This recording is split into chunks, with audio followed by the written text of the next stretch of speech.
Friends 2.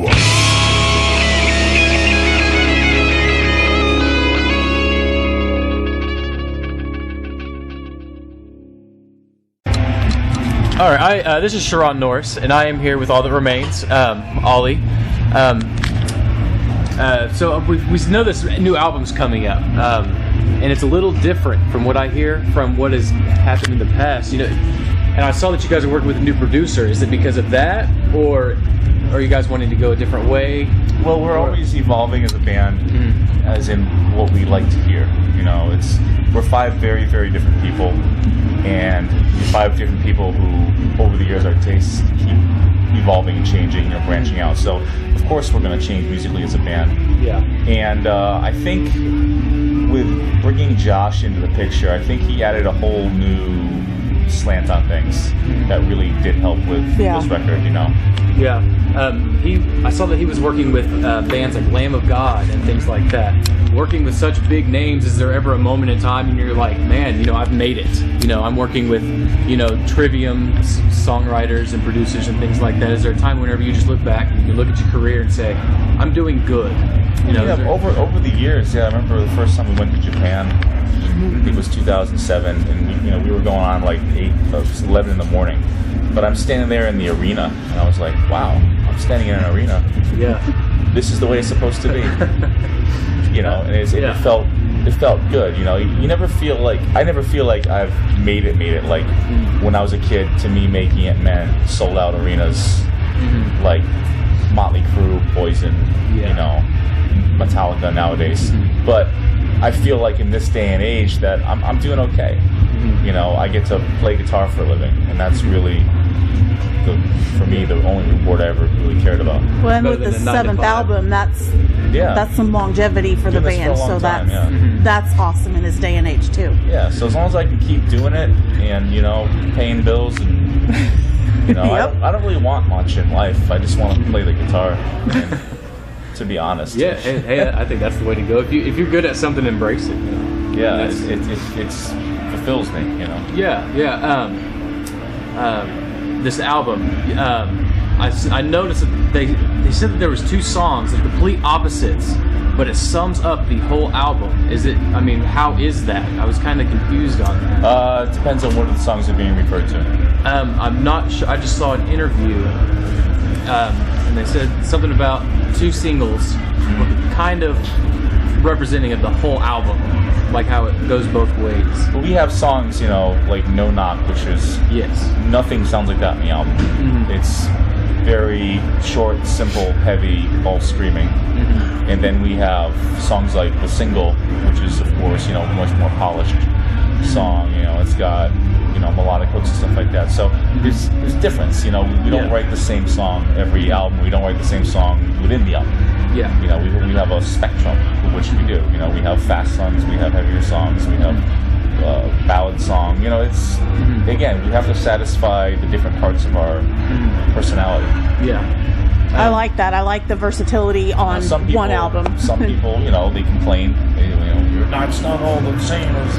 I actually saw one of those when I was on your Facebook page, and I saw a guy go on a rant, say, "But I still love you. I apologize for what I said," after he said it all, but he still left it. A lot of times they're not. If they're just listening to like whatever like the single is, it's like listen to the whole album, because you're going to hear a good cross reference of a lot of different styles of metal. You know. Yep. And is this the first show on your guys' headlining tour? This is the very first show. What do you guys prefer to do? Go out with somebody, or do you like headlining your own show? I think we prefer to go out with the bigger bands, because obviously you want to headline here and there, but to go out with a bigger band, you're getting in front of a bigger audience, which is important, and a new audience. You know, we always want to expose ourselves to a new cross section of people. You know, since our music, I feel, is varied enough to reach, you know, a lot of different people. It's good to tour with different sorts of metal and rock bands that do that, you know. And also on that note, the Seether's Music Festival, I didn't read much into that. You knew more about that than I did. Yeah, you're playing the music festival with Seether in May. I noticed that. I assume that's going to be a pretty big I hope so. show. Yeah, that gives you a little bit of everything. You know, you have like the Seether side, and then obviously your guys' side a little bit. You branch it out. When you go over to Europe and you go see the music festivals over there. Yeah. Mm-hmm. Oh. It's very varied. You know, it's not like it is here where, you know, you would be in a bill and it's just like a death metal festival. Yeah. So, I don't care how big of a fan you are of death metal. By the time you get to the 10th band, there's enough similarities that your ear is like, yes. my ear's tired. No, I agree. You know, and I'm not agree. saying that as a critique. I mean, I grew up on death metal. I still love some of the bands in it. But there's just certain things that are more numbing to the ear than others. That's Yeah. very true. Yes. And like, I'd rather go see a festival and have like a band play all acoustic in between these crazy metal bands. Give my ear a break. I'm like, that's not different. That's ballsy. That's cool. Yeah. We saw you guys at Rocklahoma a couple years ago. Yeah, We were Rocklahoma kind of was disappointed great. that you weren't on there this year, but Yeah, well, that's okay. can't be whatever. Yeah. Front row rocking out. Like, that's good, because that has like the older school bands, the bands Yeah. that I grew up with. Yep. You know, like Whitesnake and stuff. Yeah. And then like a band like us, of course, you know, we're appealing to different generations. Yes. Yeah, and then, you know, Bullet for My Valentine was there, and then Yeah. Cheap Trick was there. See, there you you know, go. everything. Why can't you like cross section? You know, Yeah. I listen to Yes. so many different kinds of music that people wouldn't even consider. You know, the average person. When someone says, I listen to everything, it means they only listen to a very focused. Yep. Yeah. That's And it true. usually means they have the smallest musical palette. Yes. And I think a great musician has to listen to everything. You have to literally You have listen all of to it. everything. I have CDs. I have Indian music. Oh, wow. Where it's a half hour before the drums kick in. Yeah. Wow. Wow. Yeah, I've never thought about listening to like Indian music. Like, I primarily like, I'll watch movies. I pay attention to the film score. oh yeah. Yeah. Okay. You know, everything. I listen Yeah. to like sound of traffic and I hear the intervals. Yeah. I'm a little insane. That Yeah. no, that's awesome. That Yeah. You get different influences whether you know it or not. I hear my from- dogs barking and I see how rhythmically the counterpoint is between it. Yeah. wow. Instead of yelling them, I'm like, oh, that's cool. Oh, That's got funny. a new song right there. Yeah, You know? I go down to, I have a pond out back where I live, and there's like, we have ducks, and then like sometimes, and then we have like these frogs, and they make this like cacophony, and like, Yeah. I was like, I should make a symphony out of this. I'm gonna record this. Hey, that is cool though. everywhere. Yeah. Wow. It sounds like it's about time, I guess. Anything else? No, that's about all I can think of. Yeah, I guess it's kind of hard to hear. My question was going to be, if this is not what you were doing, what would you be doing instead of a musician? Instead of in general, Yeah, if you had to go a completely different path, you want like a serious answer or a crazy answer? either one. I'd probably be. Well, my first ambition in life was to be a video game producer. Oh, okay. When I was 7, and I discovered Pac-Man. Yeah. And this is back in the day, you know. If I stuck with that, I'd probably be wealthy by now. That's true. Then I wanted to be an architect. Okay. I always wanted to create. Yeah. Okay. I've always wanted to stuff from thin air, you know. I guess I'd maybe a novelist, fantasy novelist. Okay. You know, I was a D&D fan as a kid. Okay, yeah. You know, so I'm just a major geek. Hey, that's okay. That keeps you creative. Yeah, that's my whole thing. There's people that want to create, and there are people that want to destroy. Yeah. Oh, yeah. And I am one of the former. You know, I want to take, you know, I'm thrilled that I can wake up and have something in my head and feel like I can translate that into something tangible. And it's all in my mind. Yeah. I don't need any other exterior. And there aren't many people out there that can do that. Well, that's what being a musician is, though. I mean, Yeah. No, I agree. there's enough I people out agree. there to do it. Yeah. Do it really well, much better than I do. And then I'm still, you know, I'm still growing in my craft, you know. Yeah. I've only been playing guitar for 27 years, Oh, wow. which is a long time, but it's not. There's some people who've been playing for 60 years, That's true. you know. It's just, Yeah. it's a lifelong. I'm in this for life, you know. Yeah. Yeah. That's good. And you enjoy what you do, which is Yeah. awesome. Yeah, never stop creating. You know, there's always something. There's out always there. something to learn. There's always Yep. something to do. And if you think that you're above that, then you're off the path. Yeah. Exactly. I agree completely. Yeah, I think that's how you should be as a musician. You don't hate on other music. You have to embrace it, learn from it, because music as a culture, It's a language. it is. And just because you don't understand that language doesn't mean to bash that language. Yeah, yeah. Embrace it. And I'll listen learn to from stuff it. that, like, I had a teacher one time, and he said, I want you to listen to something that you hate and find something good in it. Yeah. So I remember this was like 96, and that song, What If God Was One of Us? I was turning Oh, to me, yeah. and I'm like, what is this stupid song? And I was like, what's that melody? And I picked up my guitar, you know, da da da da da. I'm like, oh, I like that leap of a minor 6. And I still remember that damn melody to this day. And I was like, as much as I wanted to pick on a song, there was something valid about it. Yeah. Now I'm going to be singing that song in my head all night. You don't know what that song is. No. It's okay. You're too young. I was just born. I hated that, like, during the 90s, I hated the whole musical experience in general. But looking back, I can say, okay, there was some okay stuff. Yeah, Yeah. I'll agree. I was just too young. I was too stubborn, and Yeah. You didn't dig into it. like kids say, like I was like metal. Yeah.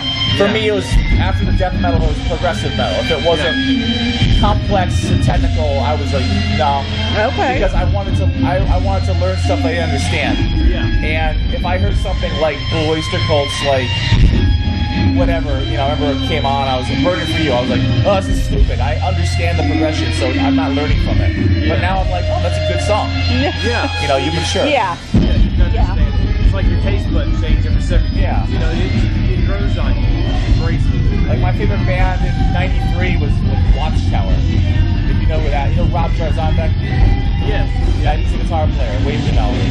And that was like the pinnacle for me. Yeah. And I listen to that back now, and I'm like, okay, it's cool, but there's definitely stuff that I like better. Yeah. Oh yeah. Yep. Yeah. That's about all I have. Do you have anything else? After this is over, that your little headline tour, do you guys go back home for a little while? Yeah, Or, we got about a month off, okay. and then we're doing the next leg of the tour. With In Flames again? Yeah, yeah. Okay. So it's cool. We're out with them for quite a while. Then we'll be going to Europe. I saw that in, Yep. I think, the beginning of June, it looked like. In June, yep. Playing the That'll be festivals over there. awesome. So yeah, it's the contract. Like last year was all about writing a new album. Yeah. And this year's getting on the road. So you get my tour legs back tonight. How long have you guys been off since your last show to tonight? Last show or last tour? The last tour, I guess.